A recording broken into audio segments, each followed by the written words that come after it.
Magandang araw sa inyo mga tol. Sa video na ito ay ituturo ko kung paano nga ba o saan nga ba ginagamit ang logger ng automatic transmission ng sasakyan.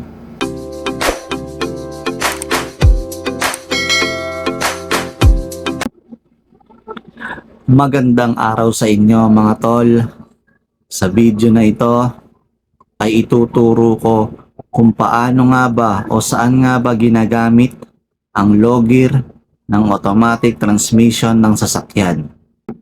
Ginagamit po ito mga tol sa kalsadang uphill and downhill, sa mga kalsadang paahon at palusong na matarik.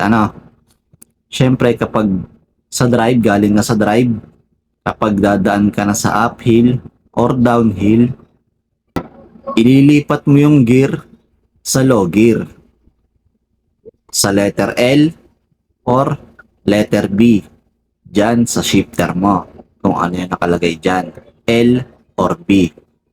Siyempre kapag paahon, para hindi mahirapan yung makina mo, ililipat mo siya sa low gear, high power, low speed. Yan po yung ibig sabihin yan mga tol. Kapag palusong naman, downhill, para hindi mag-init yung preno mo, ayun yung magsisilbing engine brake mo. Ilalagay mo siya sa low gear, letter L or letter B. Para hindi mag-init yung preno mo, para hindi ka nakababad sa preno mo, ilalagay mo siya sa low gear. So ayun po yung use o gamit ng logger natin, engine brake, para kapag nilagay mo siya sa low gear, kapag palusong, kapag downhill, ay hindi dadaos-dos yung sakyan mo, hindi ganun kabilis, ang magsisilbing engine brake mo doon, yun nga, ilalagay mo siya sa low gear, L or B na gear, doon mo siya ilalagay, para hindi mabilis yung palusong mo, para hindi rin mag-init yung preno mo, doon mo siya ilalagay.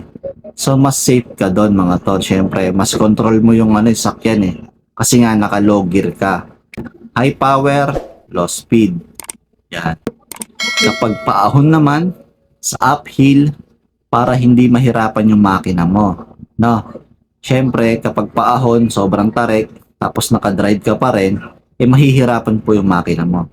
So para hindi siya mahirapan mga tol, ilipat mo siya sa low gear, para hindi mahirapan yung makina mo.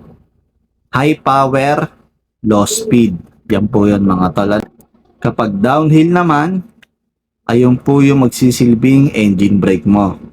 So ayun lang po yun mga tol. Huwag na po natin patagalin itong video na ito. Yun lang po yung gamit ng low gear natin sa automatic transmission. At kung gusto nyo pa makanood ng mga video about sa sasakyan mga tol, silipin nyo po yung channel ko mga tol, Iban TV. And please like, share, and subscribe to my channel para updated kayo sa mga susunod ko pa na video. Ilalagay ko po yung mga video ko dito sa description. Yan po, nandiyan po yung link. Panoorin nyo po mga tol. Keep safe po sa lahat. Drive safe. Thank you very much.